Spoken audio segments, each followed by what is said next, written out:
Vamos a comunicarnos ahora con el doctor Walter Gutiérrez, defensor del pueblo. Doctor Gutiérrez, buenos días. Buenos días, Federico. Encantado de saludarlo. De igual manera, gracias por atendernos. Bueno, quisiéramos conocer su apreciación ante este panorama que tenemos frente a decisiones del Tribunal Constitucional y decisiones del Congreso y también el saldo de estas manifestaciones lamentables. Bueno, empecemos por lo último. Trata de una situación absolutamente lamentable, donde ha habido un uso indiscriminado, brutal, irracional de la fuerza, y lo que ha generado es una situación aún mucho más crítica. Pero pareciera que el Congreso no entiende o no comprende, o ni siquiera las manifestaciones o las muertes lo detienen. El nivel de irresponsabilidad es enorme, el nivel de desconexión con lo que está sucediendo en el país parece que no tiene límites. Ayer vimos nosotros encontrar una solución como país a través del Congreso. No ha sido posible. Esperemos que el día de hoy se pueda conseguir finalmente una junta directiva, un presidente del Congreso o presidenta del Congreso que asuma las responsabilidades. En este punto, permítame señalar que el artículo 115 de la Constitución claramente señala en la parte final cuál es la función del presidente del Congreso que asume la función de la presidencia de la República. Y este es un parámetro de interpretación. Cuando los vicepresidentes asumen, lo hacen para cumplir el mandato. Es decir, porque ellos han sido elegidos junto con el presidente de la República por el voto popular. Esa no es la condición del presidente del Congreso. Él es un congresista y ha sido elegido para legislar. Y dice literalmente la Constitución que debe convocar inmediatamente a elecciones, que ya están convocadas. Obviamente, el texto constitucional tiene que interpretarse al hilo de lo que está sucediendo. Por lo tanto, solo dos tareas más tiene: combatir la pandemia, hacerse cargo de la gestión de la crisis sanitaria y tratar de reconstruir económicamente al país. Punto. Estos señores, quienes asuman la responsabilidad, no tienen otra tarea. No están ahí para implementar sus políticas públicas, sus ideas que tienen respecto del país, porque no han sido elegidos para eso. Así que déjense de estar pensando de que van a 5 meses u 8 meses van a gobernar. Ese no es el mandato de la Constitución. Sí, eso lo dejó claro la congresista Silva Santisteban, ¿no? Porque frente a las objeciones que se pusieron por a su elección, ella dijo, pero no es que yo voy a poner mi programa de gobierno, sino que tengo que cumplir el mandato de completar el gobierno. O sea, ella lo tenía claro, al menos. Pero pareciera que hay una minoría que lo tiene claro, porque no sé, yo no veo que los congresistas se empinen por encima de sus particulares intereses. Aquí no se está pensando en el país, no se está entendiendo la difícil y urgente hora que estamos viviendo.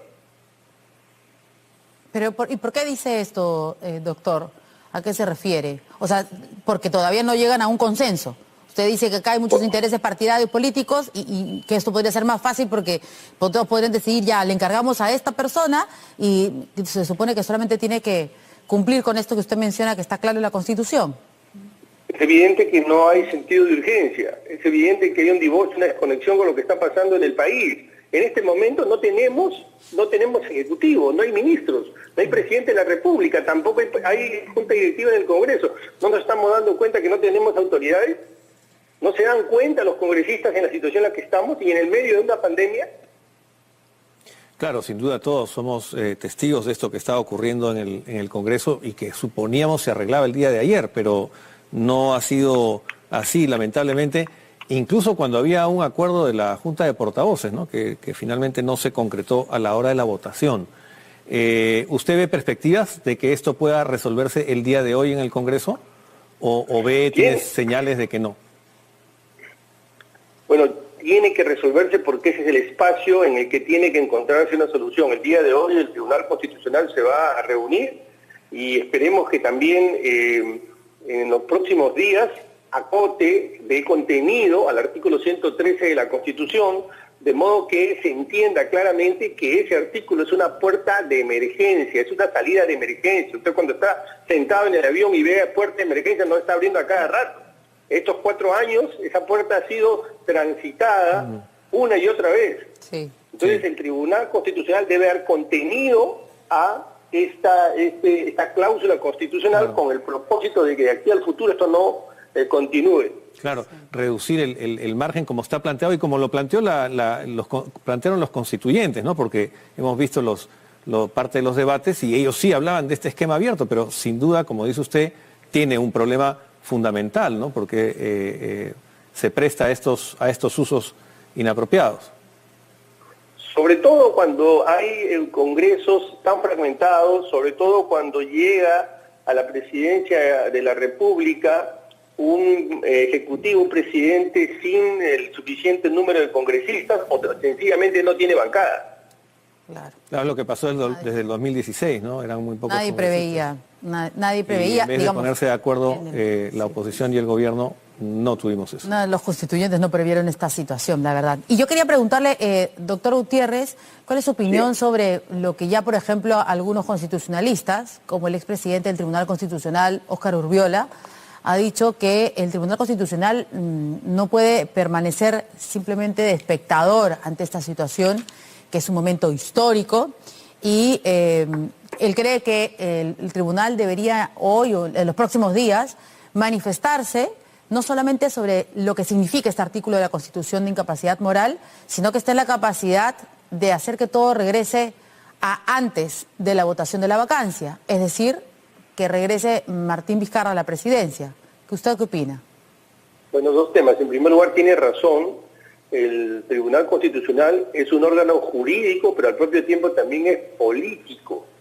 De manera que esta es una condición a la que no puede renunciar. No es solamente un espacio donde se debaten temas de carácter legal, también temas de carácter político, que creo que eso es evidente a estas alturas para todos. Y en relación a lo segundo, bueno, eso es un tema altamente debatible, si es que es posible que pudiera tener la posibilidad de anular todo. Desde mi punto de vista, la sentencia del Tribunal Constitucional tienen una vigencia hacia adelante, no tienen carácter retrospectivo. Pero finalmente el Tribunal Constitucional es el último y definitivo intérprete de la Constitución y está en un Estado de Derecho, se trata justamente de eso, respetar las funciones y competencias del Tribunal Constitucional.